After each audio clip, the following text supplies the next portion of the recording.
Good morning, everybody. I'm Andy Boynton. I'm the Dean of the School of the Carroll School of Management. I'm also an alum from 1978. Any other 1978 grads in the room? It was a great year. Right. And I was one of my four sons. One went to BC, so I've covered the gamut. And it's great to be the dean. It's an honor to be a dean at Boston College and working with great colleagues in the Carroll School. Thank you all for taking your time, joining us today. I know how busy you are. I promise that today is going to be a day of real learning. That's what Boston College is all about. There's going to be great ideas today, some stimulating conversation, and I'm sure that you'll all find it to be an exhilarating day and a very interesting day. I'd like to thank a few people who made this possible today. We have a number of co-chairs every year that we work with to choreograph and organize and select the topics for this day and the speakers. And we have some great speakers and topics, and I hope the choreography works out well. But I'd like for the following people to stand up as I introduce them as co-chairs. There's Dan Holland. Dan, would you stand up, please? Thank you. Dan Holland. Mark Seidner. Mark. My fishing buddy, Jim Walker. Jim. And Dan's my fishing buddy. Yesterday we didn't catch anything.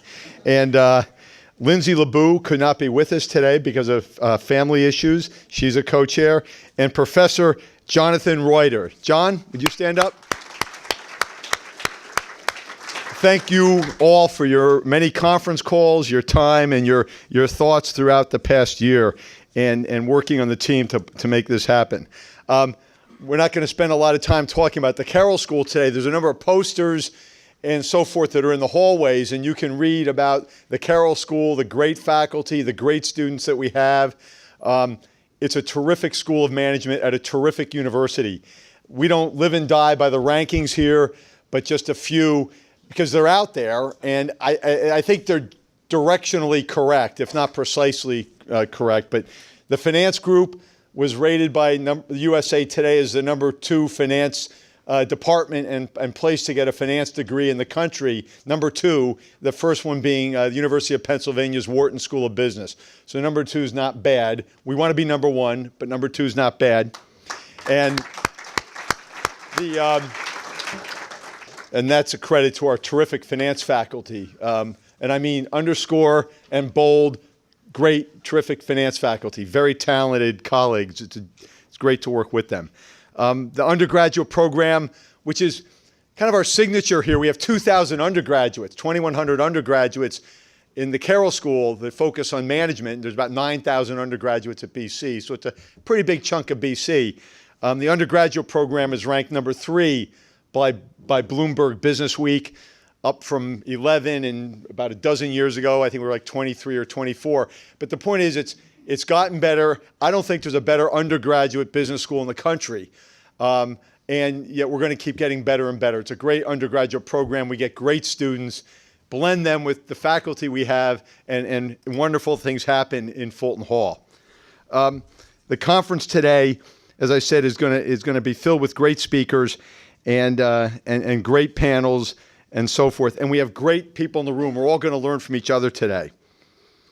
I'd like to turn things over now to my friend Jim Walker, who will be introducing our keynote speaker, Governor Jeb Bush this morning. Governor Bush, and just heard Governor Bush speak about some of his interests and concerns, and I think it was very touching and compelling about how he viewed kind of our collective responsibility to help those in need of this country and help move things along for everybody.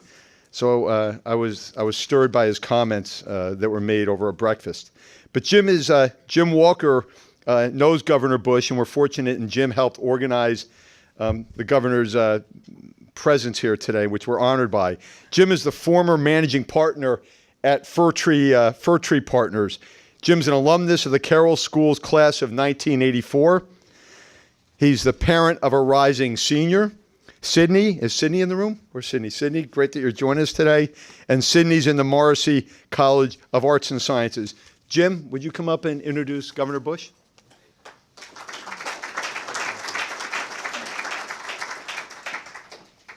Thank you, Andy. I'm thrilled to be back here for the conference, and even happier that Governor Bush has joined us as the keynote speaker. So I'm just going to spend a few minutes talking about Governor Bush's background, not just in public policy. Jeb was the 43rd governor to the state of Florida from 1999 to 2007. He's noted for a number of achievements, some which are expected as a Republican governor, and there's quite a bit that he did that was atypical for a Republican governor. During his tenure as the head of Florida in the public office, Florida's economy grew by 4%. It led to over 1 million jobs created over that time period. He led massive tax cuts. And one of the things that I noted when I was reading about the governor years and years ago was his focus on reducing the size of government. As governor, he had 130,000 people working for him, and when he left office, he had reduced that by almost 15,000 jobs. Some of the things that he's noted for that you wouldn't typically find as a GOP candidate would be his work in immigration and education. And in education, he was really a pioneer, and Florida is still noted for some of its groundbreaking, available programs that he's done in education. And on the private sector side, which is where I got to know Jeb about 10 years ago, he was a senior advisor to Barclays Bank, and he is now chairman of Dock Square Capital, which is a merchant bank, and he's been successful throughout Florida and other parts of the U.S. In real estate, and he's got deep, deep relationships in Latin America, some of which we have used over time, and they've proven to be invaluable. So before I ask Governor Bush to come up here, I'm going to tell you a quick story then about his character. I'm married to a Brit. I've been married for 23 years, and she recently became a U.S. citizen. And she became a citizen last year. Sydney, myself, and our family went to Hartford, Connecticut, and we were in a courthouse. And Deborah had just become a U.S. citizen, and we're in a cab, and we're driving home, and I thought, you know what? Who can I have call from the government or former government official to welcome Deborah to the United States? And I said, let me send a quick note to Jeb. So I wrote an email, and I sent it, expecting in the next day or two, Deborah would get a phone call. And it was less than 60 seconds, Deborah was next to me, and she goes, "Oh gosh, someone's calling me from Florida. It's probably your father." And she said, "Oh, hi, Jeb. So nice to hear from you." And that's the kind of guy Jeb is. I'm honored to have you here. Come up. Yeah, I do. Thank you, Jim. It is true that everybody's mother-in-law lives in Florida. I didn't know everybody's dad does. I'm honored to be here. Dean, thank you for the invitation. I don't get out as much as I used to, so I was in San Francisco flying over here, and it's not as happening as much as it used to because I was on TV a lot about a year ago or a year and a half ago, and so this woman, I'm boarding the plane, this woman's staring at me, and she's like, I'm supposed to know this guy, I don't know. And she finally got her nerve up, and she said, "You used to be Jeb Bush, right?" That's the life of a former. I thought I would start my remarks off with a quote that I think defines where we've been as a country, where we need to get back to. And it's a quote from a president who turns out to be a really extraordinary president that I didn't follow. I read biographies all the time about presidents. I've got two, people in my family. Actually, Franklin Pierce, not one of the great presidents of all time. My mom's, who's turning 92 today, she's directly related. Barbara Pierce Bush is. But this is a quote from James Garfield, and I recommend the book about Garfield if anybody's read it. It's a phenomenal book about innovation, about medicine, about technology, and about a really extraordinary American. And this is what he said: "There is no horizontal stratification of society in this country, like the rocks in the earth that hold one class down below forevermore, and let another come to the surface to stay there forever. Our stratification is like the ocean, where every individual drop is free to move, and where from the sternest depths of the mighty deep, any drop may come up to glitter on the highest wave that rolls." That is what this country has always been about. It doesn't matter where you start, doesn't matter where you come from, doesn't matter if you have a vowel at the end of your name, doesn't matter what the color of your skin is, what your gender is, none of that matters. What matters is if you work hard and play by the rules, you can be anything you want to be. That's what we believe. That's the American mythology, if you will. That's part of who we are. It's in our DNA. And the question that I will try to answer today, or at least pose to you all today for you to think about is that the case in America today? Are we the country where you can be the drop in the water at the bottom of the ocean and through hard work, through good fortune, through all sorts of efforts, reach the very top and glisten in the sun?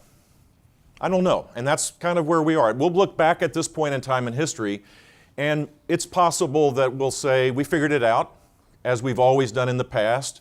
We've reorganized ourselves, we've changed our culture, and in fact we've once again become the most dynamic country on the face of the earth.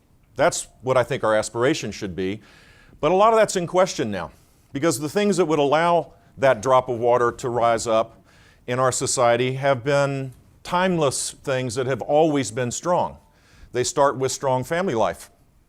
Today in America, family life is a struggle. 40% of babies brought into the world today will be brought into the world where dad is not the husband of mom, and half of those babies won't know who dad is. Think of the struggle in a complex world of being a single mom, loving your child with your heart and soul, where you have to make ends meet and also be an extraordinary parent. The first step of a successful country is that you have strong families. That's changing. The second part of our success as a nation has been that we're a nation of organizers. We associate ourselves in all sorts of ways. It's been the hallmark. De Tocqueville talked about this a lot, didn't he? He talked about the difference between France, where he came from, and the United States was we organize, we're involved, our communities are vibrant and strong. And in many parts of America today, that's still the case. In the communities around this extraordinary university, it is the case for sure. But there are parts of the United States, large parts of the United States, where community life has been hollowed out, where people don't feel as connected as they once were. Now, people marvel at the internet, and for good reason, for sure, because it's brought extraordinary possibilities to many of us.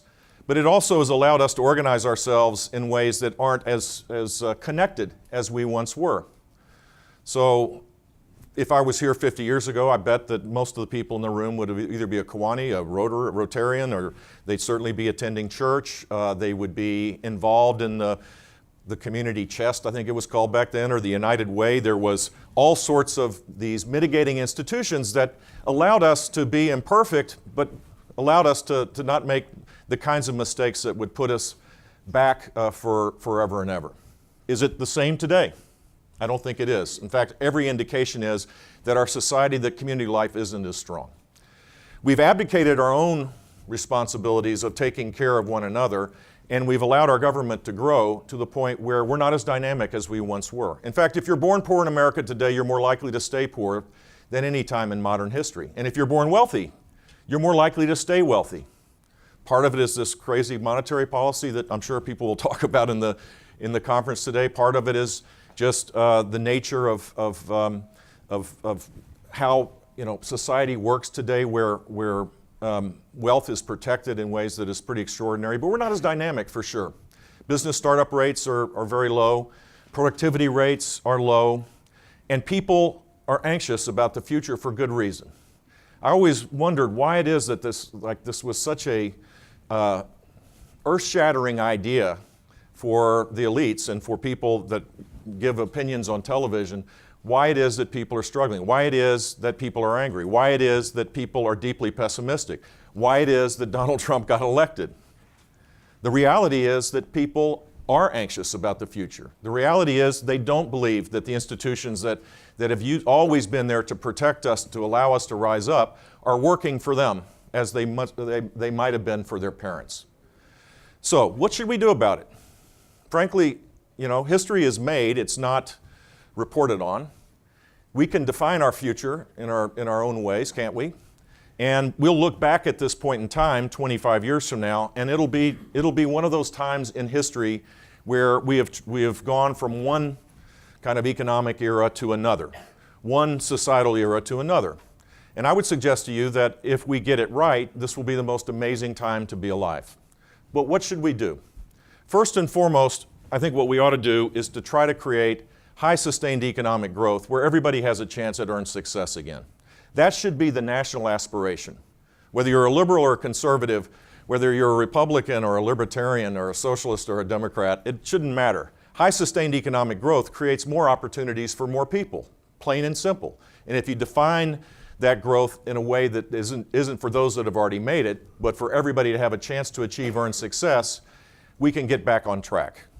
In my mind, one of the two things that could be done that has languished, that is necessary to happen in the short run, is dramatic tax reform, where we simplify the tax code, stop trying to pick winners and losers in the tax code, lower rates, take power away from Washington, D.C. along the way, and allow for capital to be invested in our own country.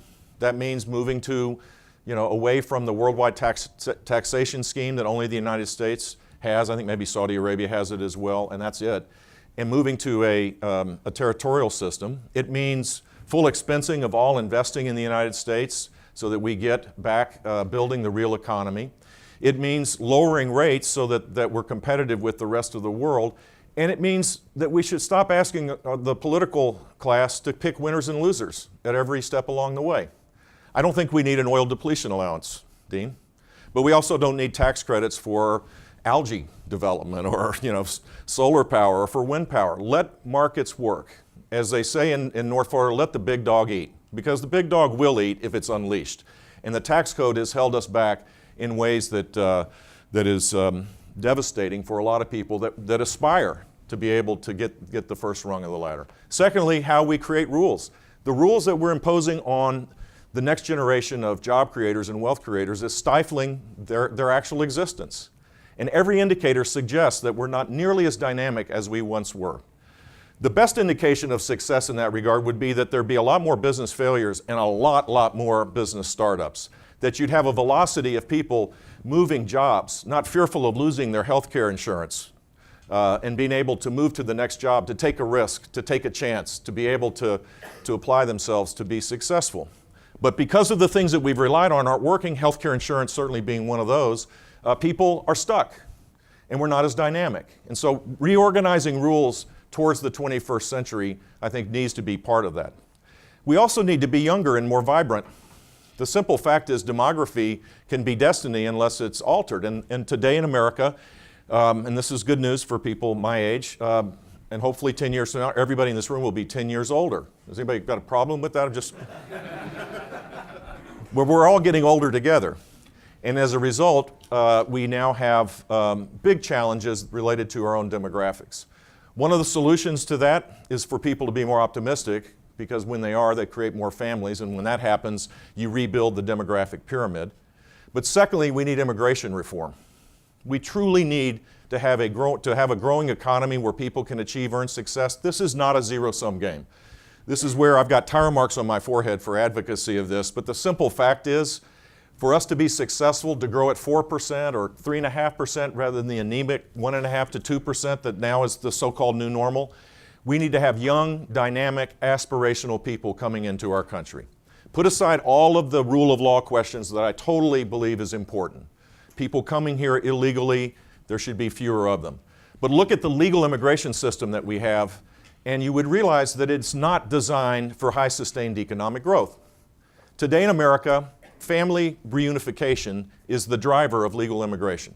About 90% of all immigrants that come here legally come through a system that doesn't exist in any other country in the world. Maybe there's one country that has this, which is spouse and minor children petitioned to come in, and adult siblings and adult parents. It was passed in the 1960s, and chain migration has taken place, which crowds out all other forms of immigration. We've placed quotas by country, but the simple fact is we're not creating a strategy around immigration. We're basically, it's a humanitarian act. And I'm all for humanitarian acts, but if we're going to grow our economy, why not create an immigration strategy that is suited for that? That would mean narrowing the number of people that come by family to what every other country has, spouse and minor children, and expanding the number of people that would come for economic purposes. Steal the Canadian immigration system from them, because they stole it from us to start with, it's ours, and use that and create a catalyst for higher sustained economic growth. In times of pessimism and deep anxiety, it's understandable why people want to find scapegoats. Mexico's not our problem, and building a wall won't solve it. The Chinese are not our problem, and a 45% tariff is not going to solve it. Our problem is that we need to reorganize our own society, deal with the issues that are holding us back to fix them, and exploit the things that make us so unique. If we opened up every border, and I'm not suggesting this for anybody that's recording this, opened up every border, including ours, in the world, we would still be the place where the most aspiring people would come. We're competing in an extraordinarily competitive world with one hand tied behind our back. We're not taking advantage of the uniqueness of the American experience. And that uniqueness is that people come here and strive for success, and they're not taking away from anybody. They're adding opportunity for the rest of us. So I would argue a strategy of high sustained economic growth should include an economic strategy related to immigration. And there's much that can be done, and there's broad consensus on this. Don't let anybody tell you that this is such an impossible issue to solve. A great majority of Americans believe in the American immigrant experience. Many of them have participated in it, including my family. And they're not terrorized by the notion that people coming here can create opportunity and possibilities for others. The third thing I would suggest is that we need to deal with this incredible skills gap that we have. Part of it perhaps could be done through immigration, but the bigger challenge is that we've had chronically anywhere from 4 to 5 million jobs that are unfilled. And for the last decade of time, it's been that way. The shortages have always been there, but they've grown to the point where we have this skills gap. It's not a surprise that people are anxious about the future when they can't access the jobs that would allow them to live a sustained, independent life. 5 million jobs unfilled, and many more if we grew the economy faster would exist for people that could determine their own future and own destiny. We have 5 million jobs that are unfilled that require skills because the systems that we've relied on, our job training programs, higher education, and particularly K-12 education, no longer works. It no longer works. 60% of public universities, 60% of full-time students graduate with a 4-year degree in 6 years. And the costs have gone up extraordinary. We have $1.2 trillion of debt. Recourse debt on the backs of the next generation that can't start families, are stuck before they even start. And psychology is the #1 degree program. Now, for those that are psych majors, I'm not being critical. It's just that is not a relevant degree to the same extent that would be for all of the jobs that are unfilled. And those jobs are the ones that people know. Why wouldn't we want to reorientate higher education towards that? Why wouldn't we want to have a K-12 system that generated more than just a third of our children college and or career ready after we spend more per student than any country in the world? As a footnote, I said that on the campaign trail and I got PolitiFacted. You have PolitiFact up here? Does the Boston Globe or Herald? PolitiFact is this really obnoxious thing where, having been PolitiFacted a few times, I find it annoying. You know, where reporters become judge and jury. They don't opine on your opinion. They opine on whether you're, you know, a four-alarm fire liar or, you know, whatever it is. So they PolitiFacted my statement and said that I was wrong because I didn't include the Benelux countries. Okay, I apologize. Luxembourg and Belgium's student population is a half a Dade County probably where I live. So on behalf of integrity and public speaking, Benelux is included in that as well. But we spend this kind of money with those kind of outcomes, and so what happens? Well, you can't get a job immediately. Our education system's not designed for that. And you can't go to college unless you get remediation. So it's not a surprise that most of the community college monies now are going to remedial work, to do what should have been done for reading and math in high school. And increasingly, public universities in this country, state colleges and others, are having to do the exact same thing. And the net result is we're lowering expectations down to meet that result, and we're not generating the kind of dynamism that we need. I believe that's important in public life, in our own personal lives, to occasionally pause and reflect on where we are and ask a simple question. If we weren't doing it this way, how would we do it?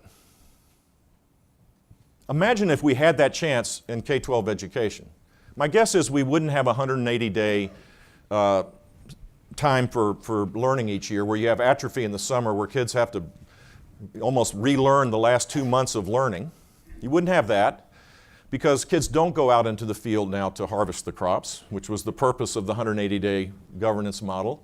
You wouldn't necessarily have a system where a teacher is in front of 22 kids or 25 kids and has to make this incredible choice. Very diverse groups of kids. They learn in different ways. They have different aptitudes. Where they are in their learning process is dramatically different. A teacher confronted with this in the traditional model has to pick the 3 kids in the middle, teach to the median or teach to the middle. The kids that are high achieving that could learn faster are held back, bored to tears. The kids that are struggling are pushed along, and you give someone a 70, they pass. Well, that means they didn't know 30% of the work, and that 30% may be what's necessary to learn the next part of learning. This whole industrial model on top of an agricultural calendar is not reflective of the world we're in. The next generation of Americans are diverse. They have diverse interests, diverse backgrounds. We now have technology to harness to be able to make sure children can reach their God-given ability. But yet, if you suggest any dramatic change in K-12 education, you're called anti-public education. The unions come after you. Another tire mark on my forehead. But the simple fact is, a third of our children not gaining the power of knowledge after we spend more, other than Benelux countries, than any country in the world is not cutting it. We don't have the luxury of operating in the future without having everybody reach their God-given talents. Imagine a country where everybody does, where every kid is college and or career ready by the time they finish high school.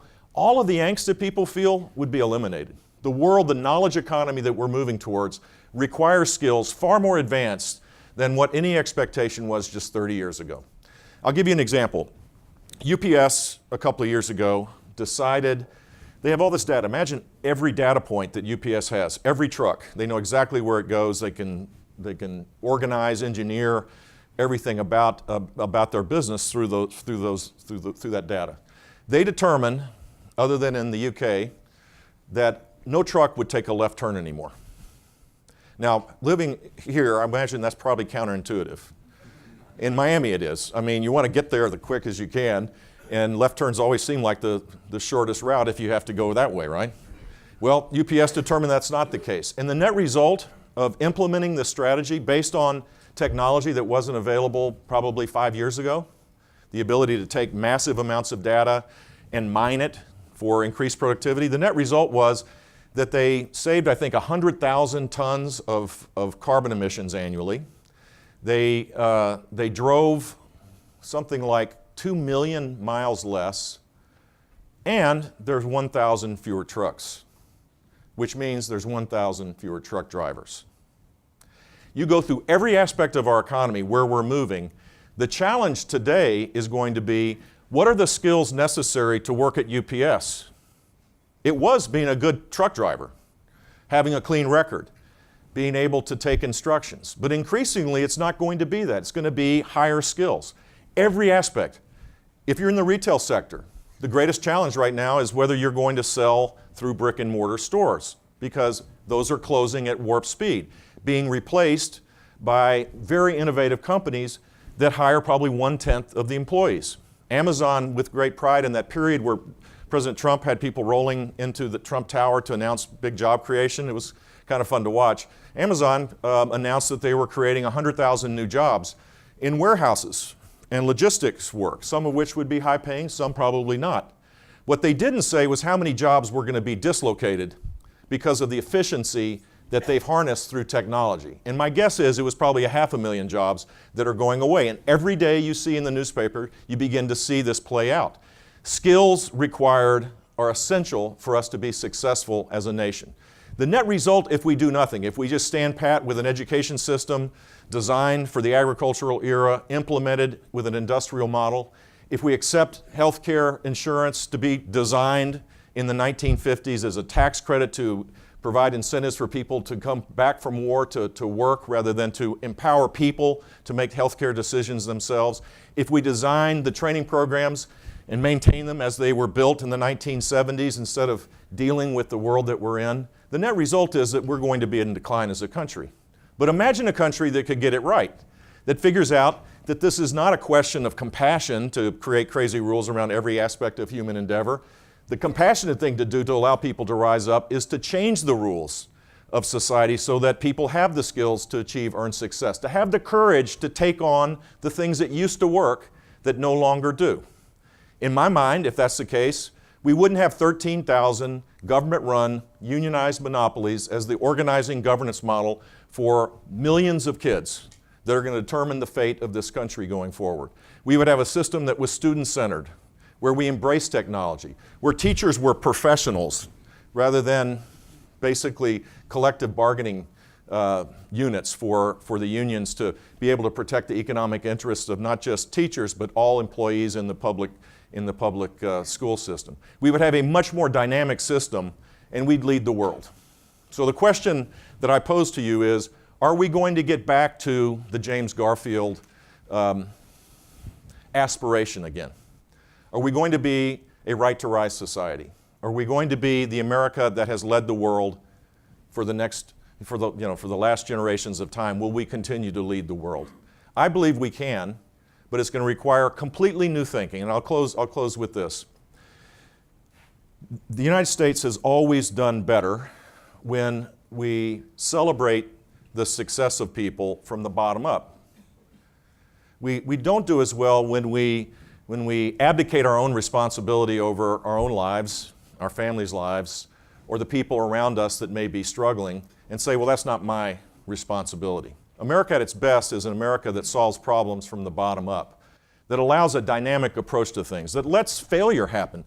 All of the success I've had in my life, the one thing that I know in every case was that I failed before, and it was a great learning experience. Everybody in this room can attest to that.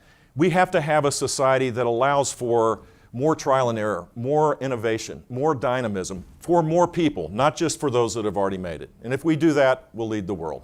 Thank you.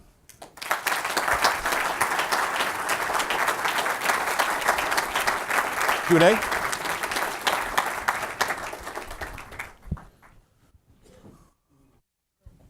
We got questions?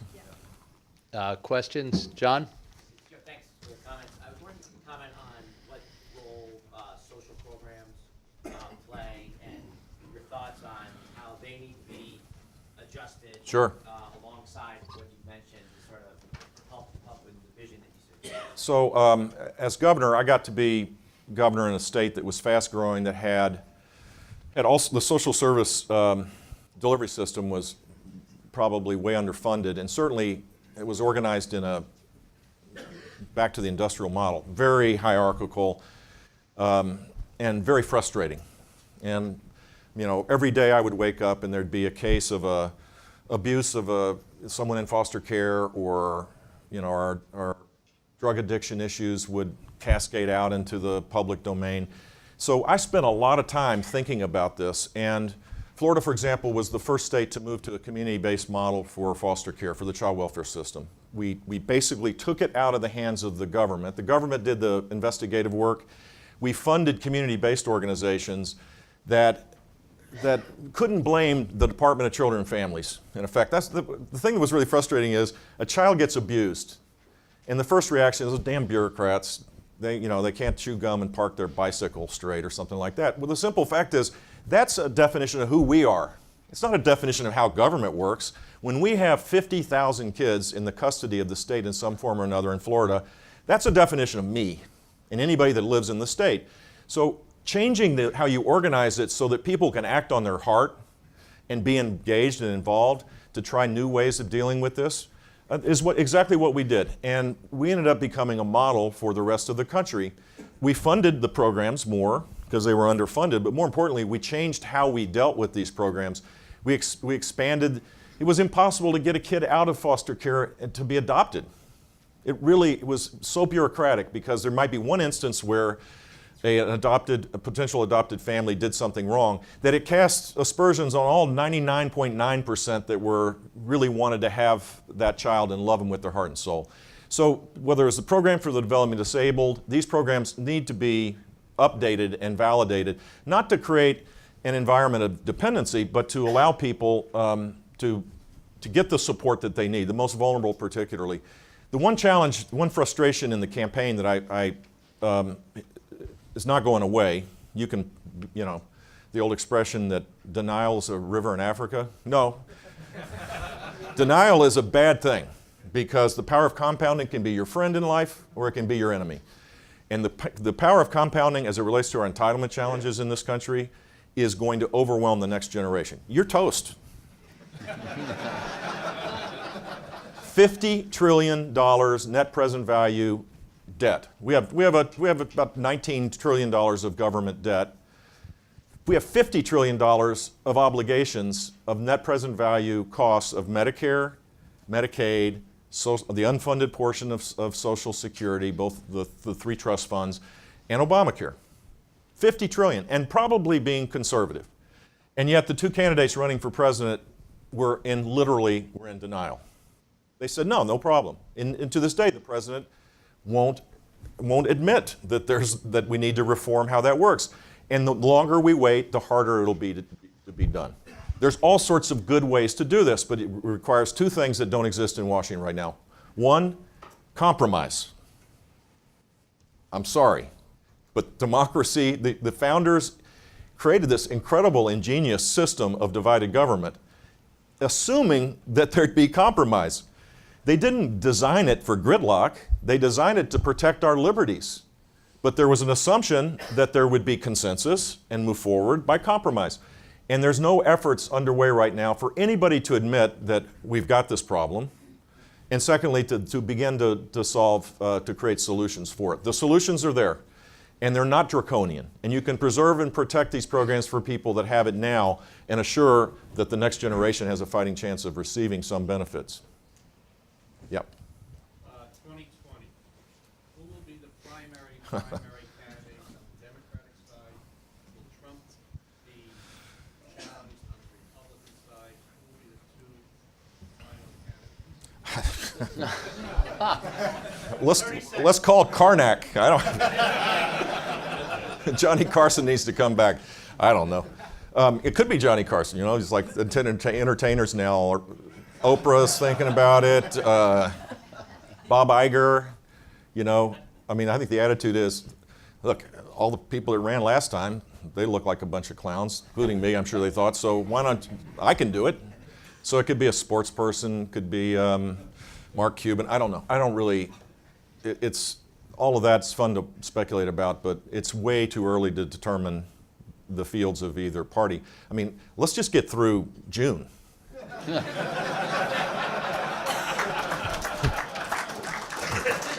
Yeah, I mean, I don't know about you, but I got out of therapy after shortly after I lost, so I got over it pretty quick. That's kind of a Bush trait. But then watching this stuff, it's exhausting. So I don't watch it as much. My only therapeutic advice for people that are kind of really intrigued or obsessed about our president is to watch what he does rather than what he says. It kind of cuts through a lot of that. That's a filter that takes away 90% of the perceived action, and focus on what he does. And it might not be as exhausting, but so I've actually gone to watching ESPN, and what I've noticed is it's become political. Like there's no safe haven anymore. The Weather Channel, no, climate change is creating more radical. Everything is politicized. I mean, if anybody has any suggestions on what I could watch to not be, completely immersed in politics, jeb@jeb.org is my email address. Yes. First of all, thank you for all of your comments. Your comments on reform in education and taxes was right on. I think there's not a person in the room who would agree with Well, wait a second. Let me ask: is everybody for the elimination of the deduction of state and local taxes? Everybody for that? I am too. I'm from Florida. I just was curious if. I mean, the challenge is when you get into this, it's complicated because people think, yeah, lowering rates and eliminating deductions is great, but that charitable deduction thing is really important for the university. It's pretty important. Or, if you're living in New York, you don't want to. You want to get some help for the massive amounts of. It's $1 trillion deductions. My point.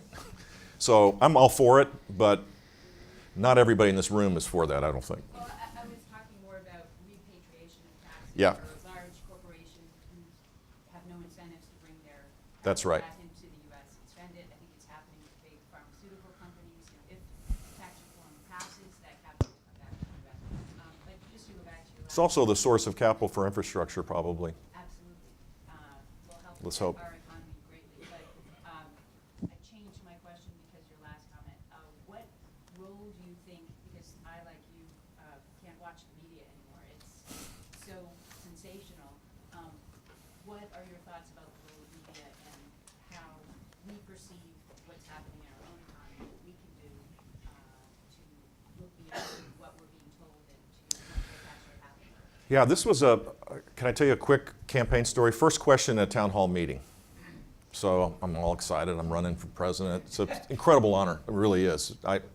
Like you, this is the United States of America. I'm running for president. I mean, I was fired up about it. So I'm given this little 5-minute prelude, and this lady's got her hand up before I even start. She's like, my lesson on this was when someone's about ready to explode, you better let them ask the question because they might explode. So I said, yes, ma'am.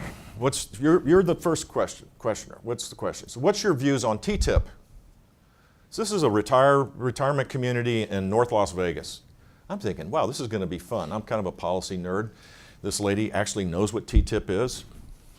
I gave her the full loaf of bread, straight answer, which is it hadn't been negotiated, but trade agreements are important for the United States to be engaged in because a lot of people think we're living in a borrowed time, that the next century is going to be the Chinese century. And if we abdicate our responsibility in these agreements, it will be Chinese values that will be embedded in agreements, which means no protection of labor, no protection of intellectual property. I gave her the full loaf of bread, and she patiently waits, and then she goes, you're wrong. It's been negotiated, and we've lost our sovereignty. So I'm thinking, well, this, thought bubble, holy shnikes, now what do I do? He's like, you don't want to tell someone you're looking for their vote that they're wrong, but she was wrong. I mean, she was dead wrong. And so afterwards, she was really upset at me, and I said, well, where did you get that information? And she said, Breitbart. Oh. And I'll explain how she got to that conclusion. And then the next day on television, Elizabeth Warren, your illustrious senator here in Massachusetts, said something very similar. And it's about trade dispute resolutions overseas. So a U.S. corporation gets in trouble in Venezuela, like Exxon did. They have the ability, because of the WTO in this particular case, I guess, to go and resolve their dispute outside the Venezuelan courts that are packed with Chavistas. So it's to protect U.S. interests to have in these trading agreements this arbitration agreement. Well, Elizabeth Warren and this kind lady that probably didn't vote for me believed that that was an abdication of our sovereignty. Now, the fact is you have two people, one on the left, one on the right, garnering their information from completely different sources, achieving a result that I don't think is accurate, and reaching a conclusion, and now more righteous than ever because people customize their news. It validates their beliefs, and it makes them less tolerant of other people that might have a different view. To your point, the media and how we consume it now is a big challenge to build consensus in this country. It helps us, it deters the ability to create a set of shared values. One of the reasons why immigration reform could be important in this regard is immigrants actually understand American citizenship.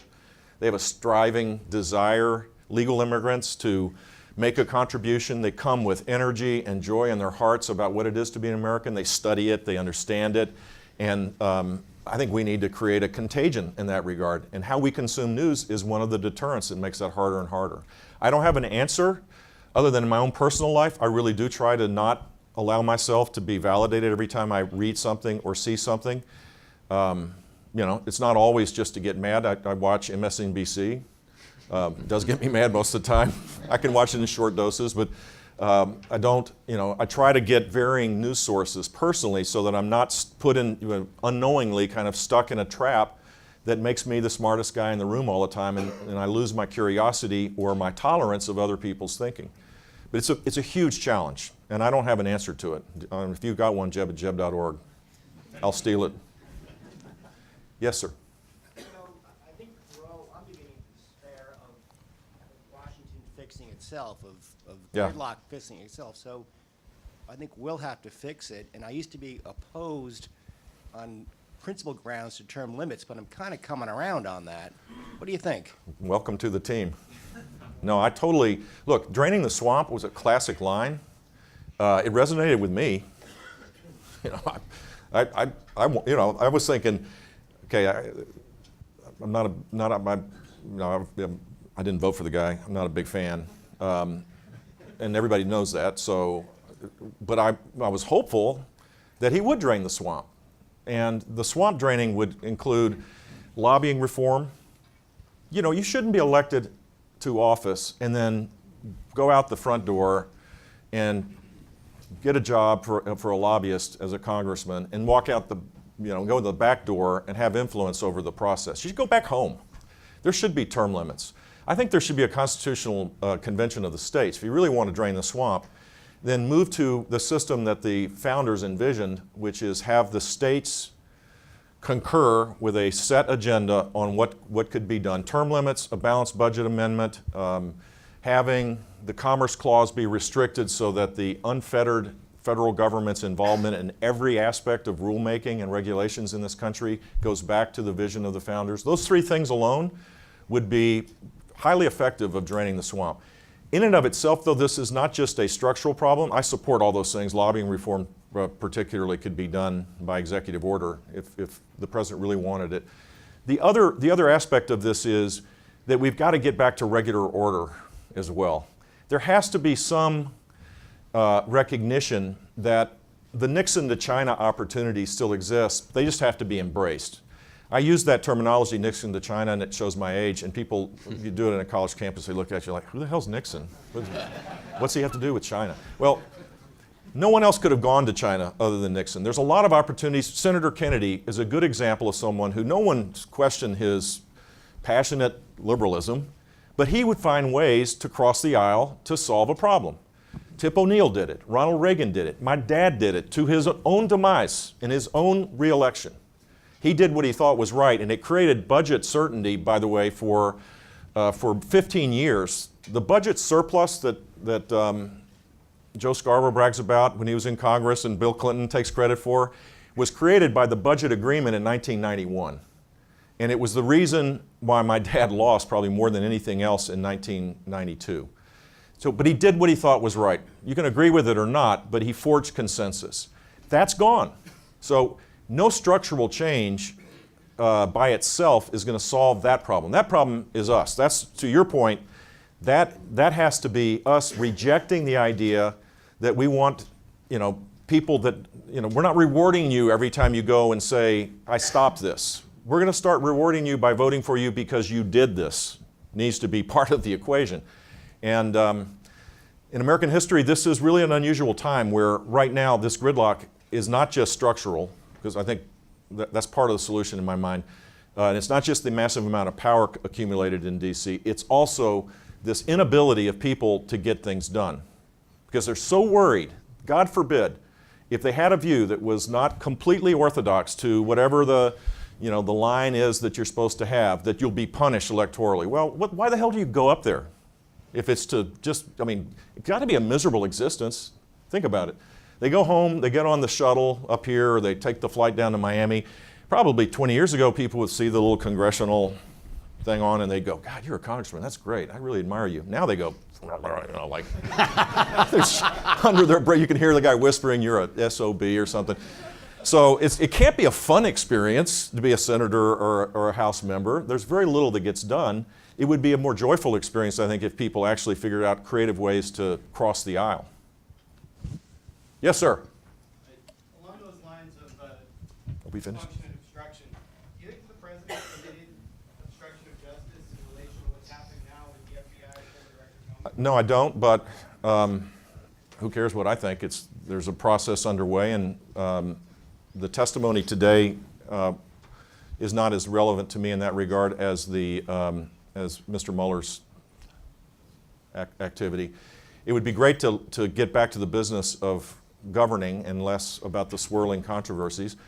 There's a bar in Washington, D.C. that's giving free beer for every patron. They opened up early this morning. For every tweet that the president unleashes on Comey's testimony. Thank you. That's a fairly self-destructive kind of strategy in my mind, and it's not going to solve the alcoholism problem in our country either. But I think the president needs to focus on doing his job. There's great opportunities for him to hire people. He's done pretty well there. The judicial appointments have been good. He's got a great foreign policy team. He should be president and stop creating all this controversies around these things and let that process take its place. My guess is it won't be viewed as obstruction of justice, but I'm just watching it like you through ESPN. One more question. With everything going on in Washington, what do you think the probability is now that we'll actually see tax reform and regulatory reform and so forth? Well, regulatory reform, pretty good, because he's got good people. They've already begun that process. I'd like to see more shifting power back to the states. I think our federalist system has been trampled on. We'll see how that plays out, but I'm more optimistic about the regulatory reform. Rescinding bad rules is the first step. Creating 21st century rules is work in progress, but I think there's a real effort. Tax reform, given its complicated nature and the desire to have near balance, if you will, that's complicated in a good environment. It'll be a deep disappointment if it doesn't happen, because it's low-hanging fruit in terms of creating sustained economic growth, and it'll allow us to be much more competitive. So I'm not as optimistic on tax reform, but I think there's a good chance that both healthcare insurance reform, not healthcare reform, I don't know why we keep arguing about what it isn't, it's healthcare insurance reform will be modified. It won't be dramatically reformed to the extent that I think it should. And I do think tax reform is possible, but it's not a certain thing. Thank you all very much. Thank you, Dean.